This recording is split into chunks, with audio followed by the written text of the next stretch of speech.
Bonjour éclaireur pro vérité, bonjour à tous mes condisciples de la grande classe éclaireur pro vérité. Mon édito aujourd'hui a pour titre Yaka.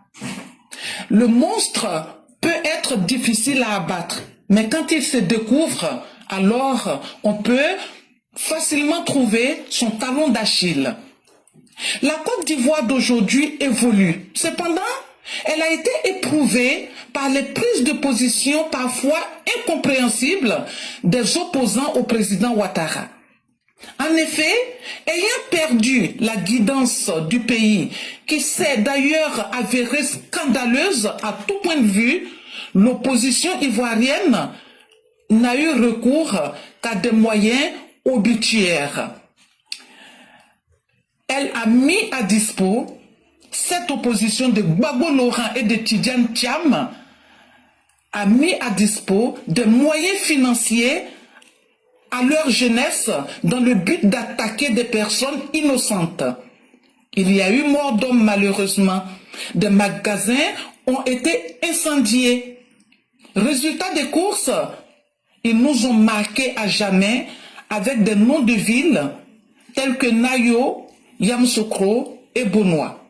Nous n'avons pas non plus oublié la catastrophe que cela aurait été s'ils avaient eu accès au pipeline qu'ils comptaient faire sauter.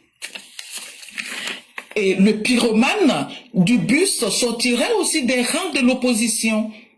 Chers miens, chers frères et sœurs ivoiriens, que pouvons-nous attendre de telles personnes sans foi ni loi qui, dès qu'elles veulent le pouvoir, se laissent aller à des actes inqualifiables? Le président Ouattara, ayant toutes les cartes en main, en sachant qui il a en face de lui, qu'il a en face de lui des monstres, il faut le dire, le choix de son successeur sera facile. Je ne dis pas qu'il n'aura pas grincement de dents, mais tel que les choses demeurent, qu'il confie le pays à celui qui peut, sans coup férir. Les mécontents, on les gérera. J'ai parlé un peu de façon couverte, mais entre personnes intelligentes, on se comprend. Merci et à bientôt. Si la mère a parlé de façon intelligente et couverte, le fils, lui, enlèvera le vélo. Il faut confier le pays à TBO. Quelqu'un qui peut mater la chienlit de façon propre et efficace. On a pratiqué le temps de la diplomatie, le temps de la négociation, le temps des réconciliations, le temps de tout ce qu'il fallait.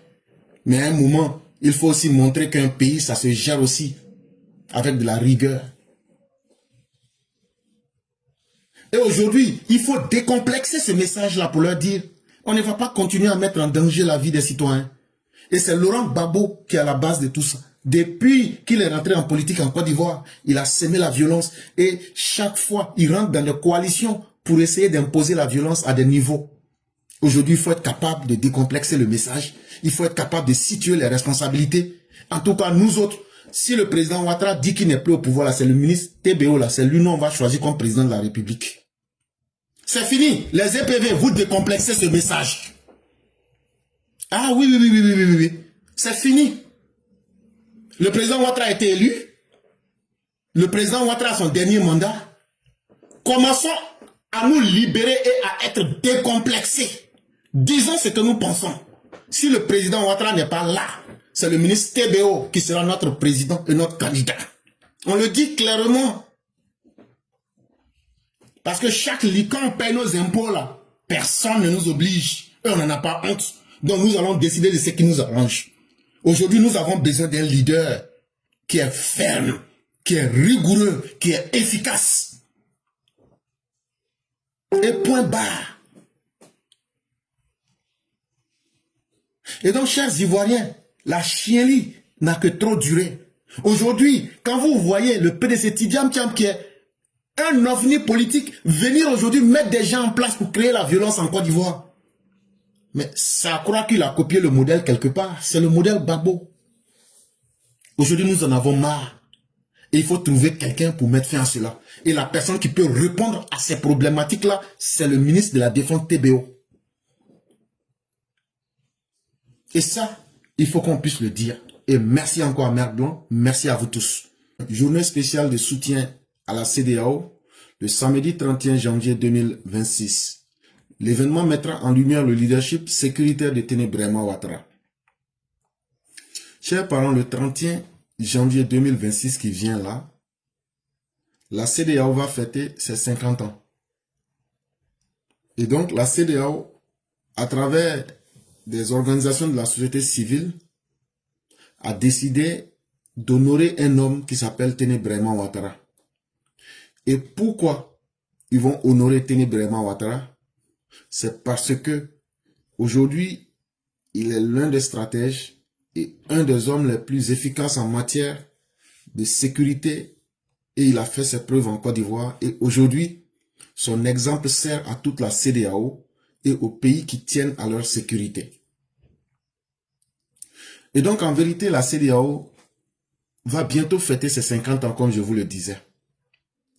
Et cette organisation, la Communauté des États de l'Afrique de l'Ouest, se trouve aujourd'hui à une étape très importante de son évolution, où aujourd'hui, les États de la CEDEAO sont attaqués par les États voyous du Sahel qui pensent que eux, puisqu'ils ont détruit leur pays, ils doivent aussi maintenant imposer le désordre dans les pays de la CEDEAO pour que soit tous les pays de l'Afrique de l'Ouest deviennent comme le Mali, le Burkina ou même le Niger, ou bien tout au moins leur organisation fantoche, qui est l'AES, ils puissent s'imposer à tout le monde. En tout cas, c'est à cela que nous assistons aujourd'hui. Et donc, la CEDEAO qui, au départ, lorsqu'elle a été créée, était une organisation qui devrait intégrer économiquement 15 pays de l'Afrique de l'Ouest. Je dis bien, à l'origine, la CEDEAO n'avait pas une vocation de mettre fin au conflit, de faire la promotion de la démocratie, ou bien encore d'être un instrument qui devrait servir à créer la stabilité ou bien à lutter contre les instabilités. Au départ, c'était pas ça. Au départ, la CEDEAO a été créée comme un instrument pour intégrer 15 pays économiquement. Mais avec le temps et avec les réalités du terrain qui changent constamment, la CEDEAO va progressivement changer et élargir son champ d'action en s'impliquant dans les crises en tant qu'organisation sous-régionale, en essayant de mettre fin à des guerres ou bien à des conflits dans les pays à travers l'ECOMOG. La CEDEAO va aussi trouver les moyens de prévenir les conflits, c'est-à-dire prendre des mesures et des dispositions pour éviter qu'il y ait des conflits. Et donc, la CEDEAO va profiter pour faire la promotion de la démocratie, pour décourager les coups d'État, surtout dans un contexte où le monde devient de plus en plus dangereux. Et donc, progressivement, la sécurité va prendre une importance dans le dispositif de la CEDEAO. Et aujourd'hui, c'est ce qui fait que un monsieur comme Ténébrema Ouattara, qui arrive aujourd'hui de la belle des manières à sécuriser les frontières de la Côte d'Ivoire et à apporter les réponses aux menaces sécuritaires qui vont au-delà même des frontières de la Côte d'Ivoire. Il y a deux organisations de la société civile qu'on appelle, il y a une qui s'appelle Force et il y a l'autre qui s'appelle Fonce. Ces deux organisations de la société civile ont décidé d'honorer, de célébrer le ministre Ténébrema Ouattara. Ces deux organisations vont profiter des 50 ans de la CEDEAO pour organiser une journée spéciale. Cette journée spéciale est prévue le samedi 31 janvier 2026. Et pourquoi ils organisent cette cérémonie? C'est pour faire la promotion de la paix. C'est pour encourager les citoyens et les communautés de la CEDEAO à se sentir pleinement citoyen et à faire la promotion de la paix, de la sécurité et permettre aussi la stabilité dans nos États. Voilà les raisons pour lesquelles ces deux organisations de la société civile vont célébrer le ministre Téné Braima Ouattara. Parce que, selon ces deux organisations, le ministre Téné Braima Ouattara a fait preuve de son leadership en matière de sécurité. Aujourd'hui, grâce à son intelligence, son expertise, son efficacité, sa discrétion, mais surtout sa capacité d'anticiper de façon stratégique et sa capacité de continuer à persévérer et à maintenir la paix, à contribuer à la sécurité en Côte d'Ivoire, cela aussi aide à créer la sécurité dans l'espace CEDEAO. Parce qu'aujourd'hui, des frontières sécurisées, et non seulement à l'intérieur du pays comme à l'extérieur, c'est aussi être capable de collaborer avec les États voisins de la Côte d'Ivoire, ce qui aussi naturellement apporte de la sécurité dans ces pays-là, en tout cas qui acceptent de collaborer. Mais aussi, aucune sécurisation d'un territoire ne va sans coopération régionale. Et grâce au ministre Téné Braima Ouattara, à travers les différentes coopérations entre les pays de la CEDEAO, aujourd'hui, l'impact du travail qui est fait par le ministre TBO est ressenti au-delà des frontières de la Côte d'Ivoire, de sorte que des organisations, comme je le disais, de la société civile comme Force et FONS, vont le célébrer pour lui dire vraiment, nous sommes en tant que citoyens conscients du grand travail que vous faites. Nous sommes reconnaissants de votre leadership sécuritaire. Grâce à vous aujourd'hui, on peut trouver un exemple pour dire, voilà quelqu'un qui a montré la voie pour pouvoir sécuriser notre environnement. Voilà quelqu'un aujourd'hui qui a consolidé la gouvernance d'un pays à travers la sécurité. Et voilà aujourd'hui un digne fils de l'Afrique sur lequel nous pouvons compter pour comprendre que aujourd'hui la sécurité, ce ne sont pas les autres qui vont venir la faire pour nous, mais c'est d'abord ce que des hommes et des femmes capables, intelligents, efficaces vont décider pour leur propre nation. Et aujourd'hui donc le ministre TBO devient un exemple palpable de ce bel exemple. Et c'est un exemple à copier et c'est un exemple à multiplier. Et donc, c'est en cela que il faut savoir célébrer les grands hommes. Et aujourd'hui, quelqu'un qui arrive à sécuriser une nation, parce qu'on ne peut pas parler de quoi que ce soit tant qu'il n'y a pas la sécurité.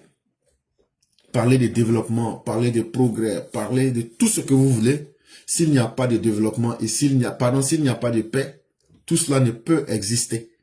Et donc, tous ceux qui comprennent la portée et l'efficacité du travail qui a été fait par le ministre Téné Braima Ouattara comprennent que c'est quelqu'un qui a toutes les capacités d'être un leader, un grand dirigeant.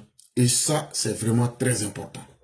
Et on écoute ici cet intellectuel qui vous parle un peu de l'homme Téné Braima Ouattara.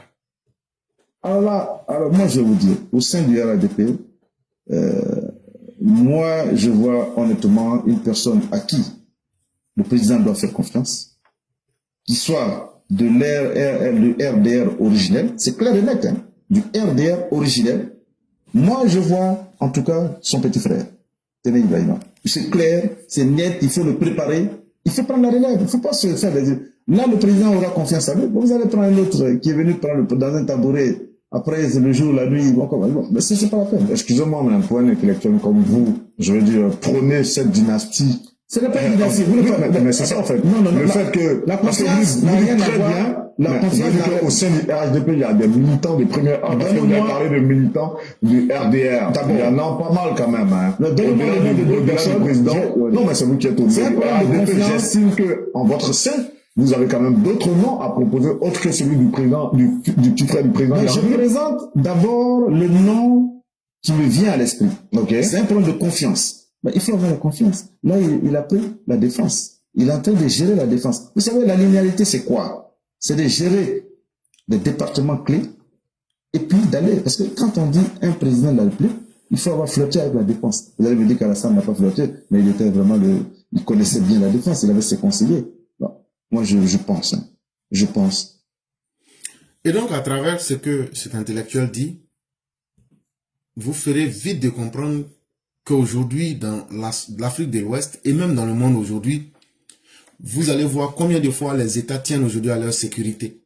Aujourd'hui, toutes les grandes questions du monde qui s'imposent aujourd'hui, la Russie dit, pourquoi l'OTAN vient jusqu'à mes frontières à partir de l'Ukraine? Les États-Unis disent, pourquoi je vais permettre que la Chine et la Russie puissent venir proche de ma frontière à travers, comment on appelle, la Groenland ou Greenland en anglais. Et aujourd'hui, par exemple, vous allez voir aujourd'hui les menaces de l'AES. Et donc aujourd'hui, est-ce que dans l'environnement sécuritaire global, même dans ce monde-là, est-ce qu'aujourd'hui on peut exister sans être capable d'assurer sa propre sécurité? Et Dieu merci, nous avons un homme qui a déjà une réponse à cette question fondamentale, en tout cas pour la Côte d'Ivoire. Et c'est cet exemple-là que les gens vont célébrer le 31 janvier 2026. Et ça, dans le cadre de la CEDEAO, pour dire, nous avons un homme qui a des idées, nous avons un homme en la personne du ministre Téné Braima Ouattara. Il a été récemment élu député d'Abobo, mais cela ne l'empêche pas de continuer à piloter le renforcement des alliances internationales à travers la sécurité. Cela ne l'empêche pas à toujours être impliqué dans la supervision des programmes de sécurité et de défense. Le ministre Téné Braima Ouattara est quelqu'un qui a joué un rôle central dans la sécurisation des élections présidentielles et législatives en Côte d'Ivoire, qui se sont tenues en 2025. Quand vous imaginez tout ce que les gens avaient prévu, et quand il a mis avec son équipe toutes les dispositions en place pour anticiper sur les événements, c'est ce qui a permis, et par la grâce de Dieu, que ces élections puissent avoir lieu. Mais moi, surtout ce qui aussi m'a impressionné chez l'homme Téné Braima Ouattara, c'est aussi le fait qu'un certain jeudi 22 décembre 2022, lorsque nos soldats ont été kidnappés par le régime russe-africain djihadiste de Bamako, au moment où très peu d'hommes pouvaient prendre l'engagement d'aller sur le terrain à Bamako, retenez bien cette date, le jeudi 22 décembre 2022, Téné Braima Ouattara se met à la tête d'une délégation ivoirienne et descend à Bamako en tant que ministre d'État chargé de la défense de la Côte d'Ivoire. Et il allait négocier et il a montré la position de la Côte d'Ivoire. Certains se disaient, mais est-ce que, mais c'est ça aussi, c'est par cela qu'on connaît les grands hommes, leur capacité de se sacrifier pour leur nation. Voilà un ministre de la Défense qui dit, je ne peux pas accepter que mes soldats que nous avons envoyés dans un cadre international soient arrêtés. Je ne prendrai pas aussi d'intermédiaire en tant que le ministre de la Défense. Si je dois aller, et quel que soit ce qui va m'arriver, je vais aller pour qu'on me voie sur le terrain. Voilà la réalité. Et en vérité, il y a beaucoup d'opposants qui n'aimeraient pas voir le ministre TBO un jour à la tête de l'État de la Côte d'Ivoire parce qu'ils savent que c'est leur terminus. Lui n'a pas le temps de leur bavardage. C'est un homme qui est concret, c'est un homme qui est pragmatique et c'est un homme qui va à l'essentiel mais surtout en anticipant. Et donc, ils comprennent de quoi il est question et ils savent que avec le ministre TBO, le temps à l'amusement n'est pas permis. En vérité, il faut que nous puissions compter sur le ministre TBO lorsque sera venue l'heure de nous séparer du président Ouattara. Ce n'est pas que nous sommes en train de créer des troubles au sein du RHDP, mais nous sommes en train aujourd'hui de dire ce que nous pensons. Nous sommes en train de décomplexer ce que nous pensons. Et aujourd'hui, là, ça ne doit plus être quelque chose pour nous. Quand vous pensez, ou bien quand nous pensons que quelque chose peut être utile pour nous, il est temps que nous puissions faire connaître nos idées. Puisque c'est nous les citoyens. Quel que soit celui qui va venir nous diriger, c'est d'abord nous qui devions être capables de décider à travers notre libre conscience de qui peut nous être utile et de quoi nous avons besoin. Lorsque Alassane Ouattara, nous l'avons connu en tant qu'un technocrate, nous l'avons connu en tant qu'un homme efficace à répondre aux questions économiques des pays, nous en sommes très fiers et le président ne nous a jamais déçus sur cette lancée-là. Mais aujourd'hui, les réalités du monde qui s'imposent, où tu es président dans un pays, comme ce que la France faisait avant, on vient t'enlever par coup d'État, ou bien aujourd'hui, comme le cas vénézuélien, ou bien aujourd'hui des États voyous qui attaquent des États stables. Aujourd'hui, nous avons besoin, en plus de la connaissance économique, nous avons aujourd'hui besoin de quelqu'un qui peut rassurer les uns les autres, qui peut mettre en confiance les fils et les filles de la Côte d'Ivoire en matière de sécurité. En tout cas, quand on regarde aujourd'hui la configuration du monde, si le monde reste tel qu'il est aujourd'hui, chacun aura besoin d'assurer ses arrières. Et le ministre TBO, nous pouvons compter sur lui comme quelqu'un qui a déjà l'expérience, mais surtout quelqu'un qui a une grande volonté de maîtriser et de continuer la sécurité de son pays et de la région ouest africaine. Et donc, c'est quelqu'un avec qui il faudra compter.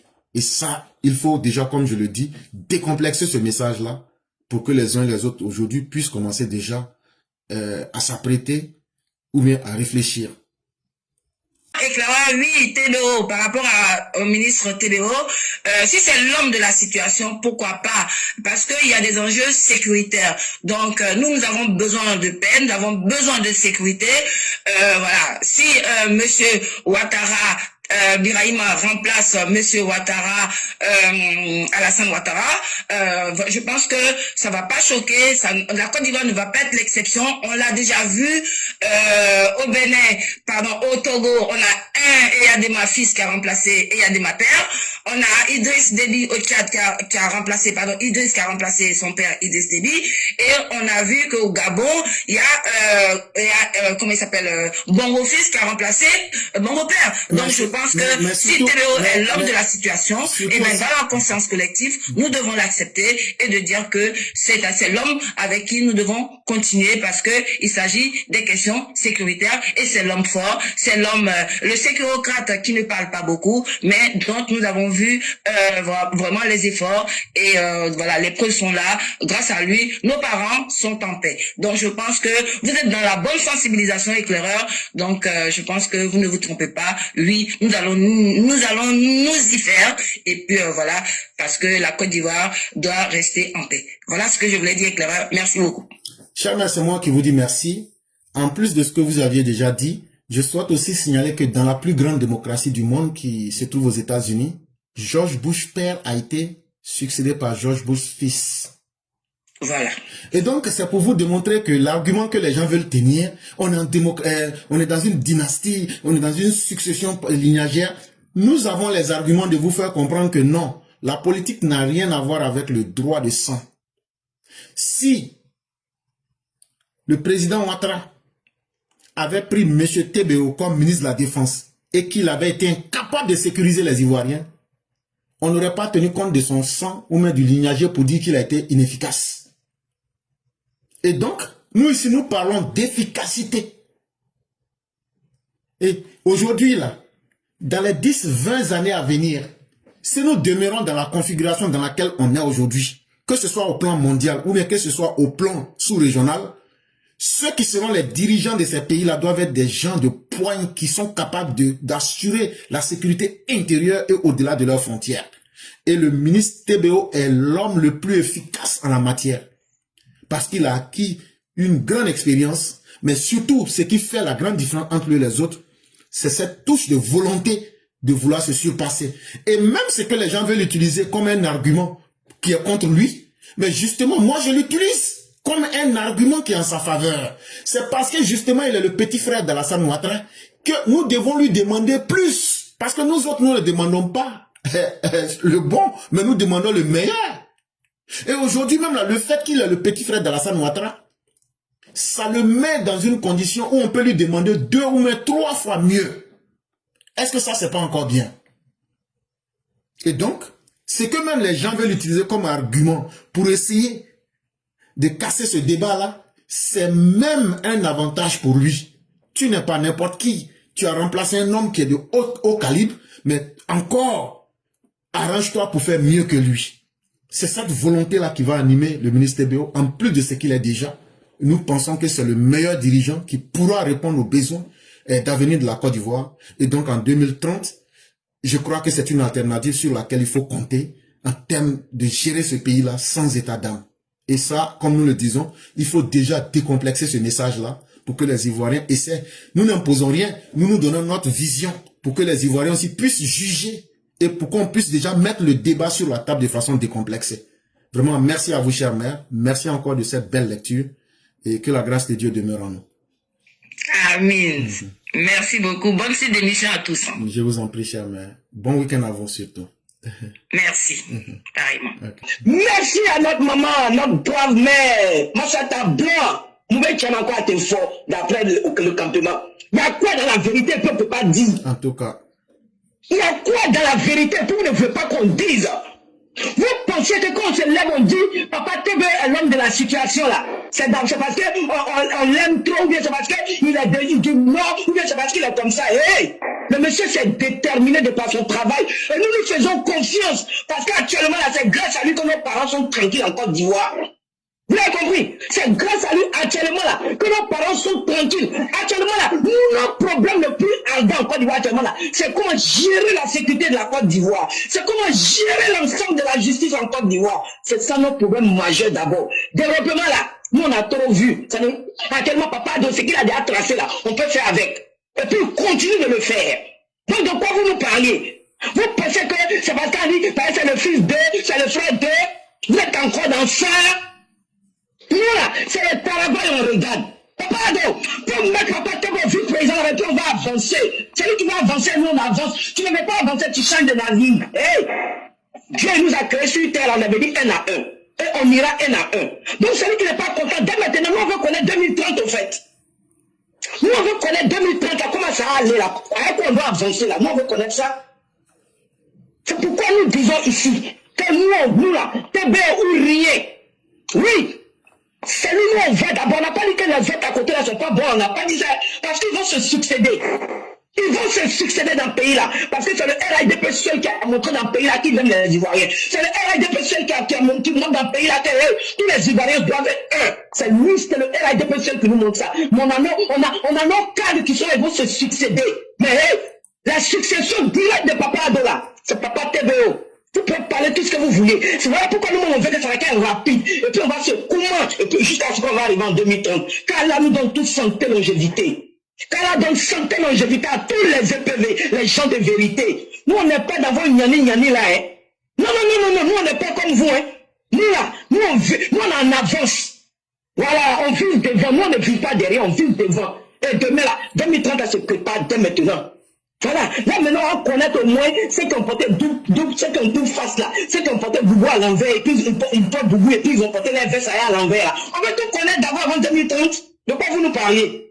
Et puis hey, c'est maintenant là même que Papa Tebo doit se mettre dans l'échauffement. C'est l'échauffement il doit faire jusqu'en 2030. Vous attendez que oui, quand il va venir au pouvoir maintenant, vous allez commencer à dire il doit commencer à faire ça dès maintenant pendant 2030. Vous avez compris? Je vous dis, le congrès des VIP là, quand notre très cher président de l'Assemblée nationale actuelle là, M. Patrick Hachi avait annoncé, TBO simplement là, toute la salle a crié, vous êtes bête ou bien quoi, vous ne réfléchissez pas ou bien quoi. Vous pensez que Dieu va descendre pour nous parler? Dieu même nous dit que c'est par merci que vous savez que j'existe. Vous les êtres humains, vous ne pouvez pas réfléchir. Ah, nous allons ça, professeur éclairé. Merci beaucoup, que Dieu protège professeur et tous les EPV, Papa Ado et tous ceux qui l'entourent. Que Dieu protège notre Côte d'Ivoire, ainsi que tous ceux qui sont de vrais cœurs avec la Côte d'Ivoire. Que Dieu protège nos combattants vaillants qui sont dans les frontières, qui vraiment œuvrent au bien-être de la Côte d'Ivoire, qui vraiment bataillent pour la Côte d'Ivoire. On fait rien avec ceux qui disent gnani. Professeur, je m'arrête là. Excellent week-end à toi. Que Dieu te protège, bénisse tous les EPV. Merci. Merci beaucoup, chère mère. Les EPV, nous sommes toujours dans l'anticipation. Et nos choix ne sont pas basés sur l'émotion. Nos choix sont basés sur la raison. Et nous expliquons clairement ce que nous disons. Contrairement à ceux qui sont dans les a priori, nous assumons en tout temps, en tout lieu.